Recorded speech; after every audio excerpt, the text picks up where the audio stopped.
Brought to you by TechnoSpark 20 series smartphones.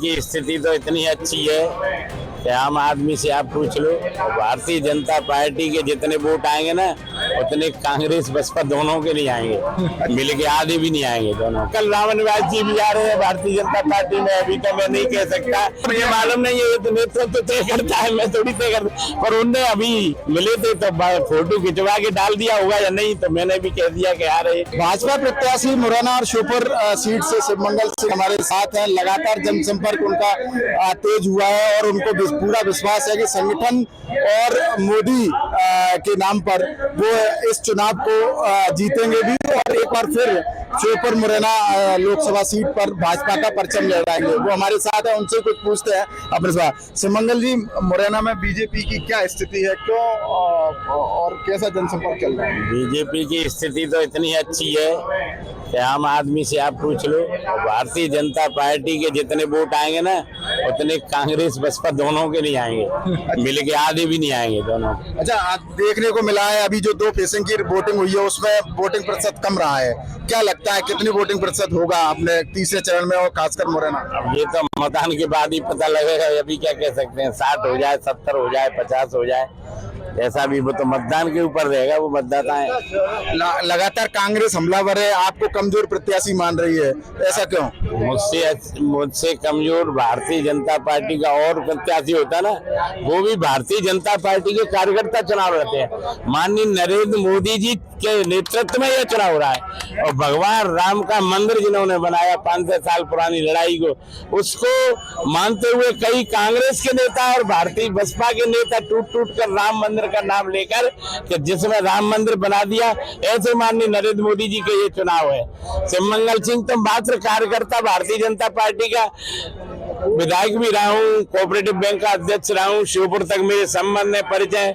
वो तो उन्हें खानोली गांव में ही पता लग गया कि शिवमंगल सिंह प्रत्याशी बजे थे, उनके खास आदमी भारतीय जनता पार्टी के प्रचार कर रहे हैं। आप जानते होंगे, सब लोग यहाँ रहते हैं और अगर मैं नहीं होता ना तो वो इतने काम करते जानते हो, सब लोग जानते हैं, तो उन्हें सब पता है कि चाहे देवगढ़ हो, गलेचा हो, खानोली हो, सिकरवारी के गांव में वो सुनावली क्षेत्र में ही वो बुरी तरह हारेंगे।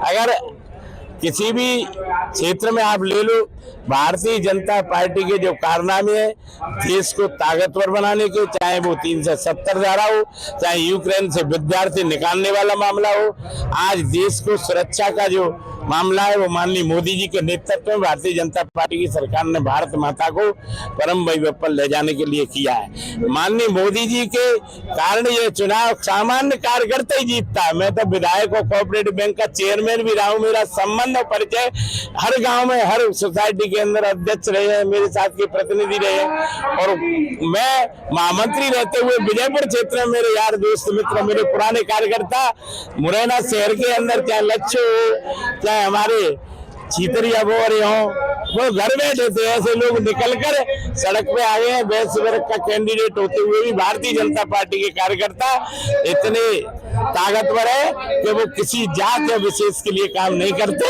वो भारतीय जनता पार्टी के लिए काम करते हैं। इसलिए भारतीय जनता पार्टी का नेटवर्क मतदान केंद्र तक है, तो वहाँ सामान्य कार्यकर्ता भी अगर चुनाव लड़ाएगी भारतीय जनता पार्टी तो माननीय मोदी जी के नेतृत्व में, और हमारे इतने महारथी बैठे हुए हैं, माननीय बीडी शर्मा जी जिन्होंने आज भानु सिकरवार जो सूबेदार सिंह जी विधायक थे उनके लड़के हैं, ये रविंद्र सिकरवार जो कई सालों से सिकरोदा, रविंद्र सिकरवार सिकरोदा कई सालों से, आप भी सिकरवार है जानते होंगे, उसकी ताकत कई सालों से गांव में सरपंच है, कई सालों से नगर पालिका में उनका भाई उपाध्यक्ष रहा और कई सालों से राजनीति में काम कर रहे हैं और कांग्रेस के कई किले ढह गए और वो इसलिए ढह गए कि राम मंदिर जैसी चीज, राम मंदिर ने उनकी बुद्धि फेर दी इस कांग्रेसियों की भी कि वो भारतीय जनता पार्टी में शामिल हो रहे हैं। भगवान राम के कारनामे से भगवान राम के दर्शन तक करने नहीं गए कांग्रेस के लोग, इसलिए सबको पेड़ बाहर के कल रावण निवास जी भी आ रहे हैं भारतीय जनता पार्टी में। अभी तो मैं नहीं कह सकता, लेकिन कल उनका आप तो कह गए। कहता हूं तो अब उनने मेरे साथ व्हाट्सएप डाल दिया, मैं क्या करूं, मेरे को तो कहना ही है। आज मिल गए थे तो व्हाट्सएप डाल दिया। भारतीय जनता पार्टी नरेंद्र तोमर जी को आपकी कमान संभालनी पड़ी, ऐसा क्यों? नहीं, नरेंद्र तोमर जी को नहीं, भारतीय जनता पार्टी के प्रत्येक कार्यकर्ता लड़ रहा है। नरेंद्र तोमर जी की शिकायत हुई तो वो और खुले में आ गए, तो निर्वाचन आयोग ने उन्हें दे दी। और भारतीय जनता पार्टी की कमान तो भारतीय जनता पार्टी के बड़े नेता, छोटे से छोटा कार्यकर्ता सब कमान संभालते ही है। सांसद बनने के बाद अगर आपको चुनती है जनता तो सबसे पहला काम क्या होगा?